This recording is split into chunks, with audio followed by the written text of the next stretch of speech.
Hello student, most welcome. लिखेंगे जागरण संपादकीय 10 नवंबर 2025 का डिक्टेशन लिखने से पहले इसमें आने वाले कुछ हार्ड वर्ड और वाक्यांश की आउटलाइनों पर एक नज़र डाल लेते हैं। यदि आपको इसका पीडीएफ चाहिए तो आप हमारे Telegram channel shorthand with Vivek से इसका पीडीएफ भी डाउनलोड कर सकते हैं।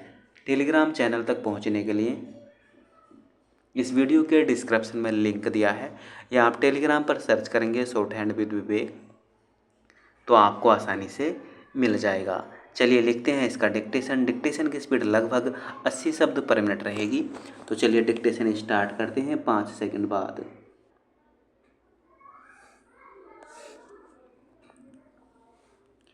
राष्ट्रीय स्वयंसेवक संघ के प्रमुख मोहन भागवत ने बेंगलुरु में आयोजित कार्यक्रम में एक प्रश्न के उत्तर में यह जो कहा कि संघ में मुस्लिम, ईसाई समेत किसी भी संप्रदाय के लोग आ सकते हैं, उसकी व्यापक चर्चा होना स्वाभाविक है।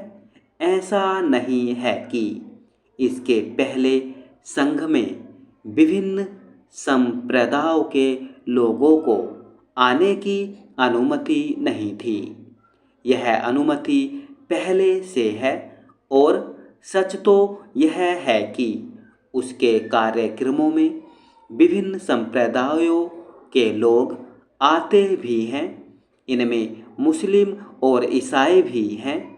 इस सब के बाद भी धारणा यह है कि संघ के कार्यक्रमों में केवल हिंदू संप्रदाय के लोग शामिल होते हैं। इस धारणा का कारण यह है कि हिंदू संप्रदाय को लेकर संघ की अपनी विशिष्ट धारणा और परिभाषा है। उसके अनुसार देश में रहने वाले सभी लोग हिंदू ही हैं, भले ही उनका संप्रदाय और उनकी उपासना पद्धति कुछ भी हो। संघ की ओर से बार बार यह स्पष्ट किया गया है कि चूंकि इस देश में रहने वाले समस्त लोगों के पूर्वज हिंदू ही थे, इसलिए वह सभी को हिंदू के रूप में देखता, मानता और संबोधित करता है। आखिर इस अवधारणा में कठिनाई क्या है? यदि संघ इस पर बल देता है कि उसका उद्देश्य हिंदुओं को संगठित करना है, तो इसका अर्थ यही है कि वह सभी भारतीयों को संगठित करने के लिए सक्रिय है। कठिनाई यह है कि उसके विरोध में यह प्रचारित करने का कोई अवसर नहीं छोड़ते कि वह तो केवल हिंदू समाज का संगठन है।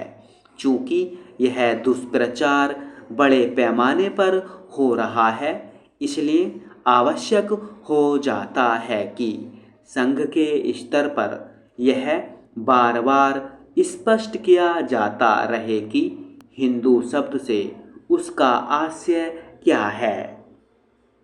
इसी से यह मिथ्या धारणा दूर होगी कि वह संप्रदाय विशेष के लोगों को एकजुट करने का कार्य कर रहा है। यदि यह मिथ्या धारणा दूर हो सके तो संघ का कार्य और अधिक आसान हो जाएगा। लेकिन यह मानकर चला जाना चाहिए कि संघ के विरोधी उसके बारे में दुष्प्रचार करने में कोई कसर नहीं उठा रख सकते। जो भी हो, संघ प्रमुख ने यह कहकर एक तरह से अपने विरोधियों और आलोचकों की ओर मित्रता का हाथ बढ़ाया है कि उसके कार्यक्रमों में सभी संप्रदायों के लोग आ सकते हैं, लेकिन केवल भारत माता के पुत्र के रूप में।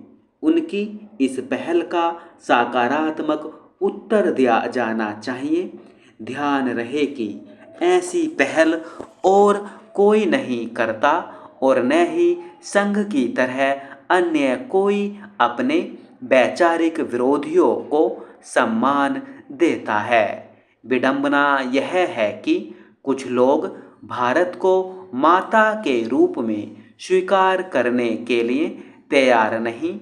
क्या यह किसी से छिपा है कि संकीर्ण राजनीतिक कारणों से भारत माता की जय कहने से बचा जाता है? पिछले दिनों इसी संकीर्ण दृष्टि के कारण वंदे मातरम के विरोध में स्वर सुनाई दिए।